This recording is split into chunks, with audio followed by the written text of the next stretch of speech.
The Problem with School Lunch Programs by Joy Thompson. Did you know that the National School Lunch Program is a federally assisted meal program operating in over 100,000 public and non-profit private schools? It feeds over 31 million children in the U.S. That's around 41% of the population of children in the U.S. right now. 41%. The National School Lunch Program also follows the guidelines set up by the U.S. Department of Agriculture. They released guidelines for 2015 to the 2020 year, and it was created to help Americans have a healthier diet.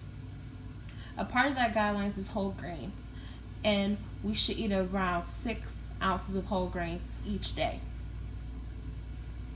So, are you eating enough whole grains? You can get whole grains from brown rice, oats, or even whole wheat. It can actually help lower your body weight. Or, if you don't get enough whole grains, it could probably increase your body weight.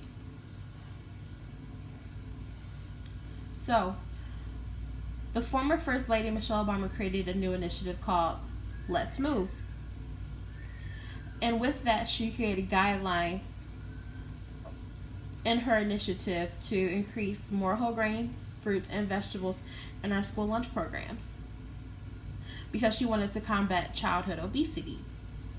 In fact, the childhood obesity rate has decreased from 13.9 in 2003 to 9.4% in 2013. So why we care? Right now, we have a new administration, and the latest Secretary of Agriculture wanted to announce that they would delay those mandates set up by the former First Lady Michelle Obama. And with delaying that mandate, he wanted it to have lax guidelines on there, so we don't have to get 100% whole grains. We can get other things that might have some whole grains in it. But like we said before, we're supposed to get 6 ounces of whole grains each day. So if you're reducing the amount of whole grains kids get in school, they might not reach that amount when they're supposed to. Actually, Northwestern University even did a study about how school lunch programs affect childhood obesity. It actually increases a child's weight, and they're more likely to be classified as obese or even overweight as a child. So here's the problem. We are all living things, and we need energy. That energy comes from food, and it goes into our bodies, and it fuels us. So if we're not getting that energy, we're not getting that fuel, and we're not becoming productive members of society. Everything is about cause and effect. And right now, not having our proper nutrients in our body is causing us to not be healthier.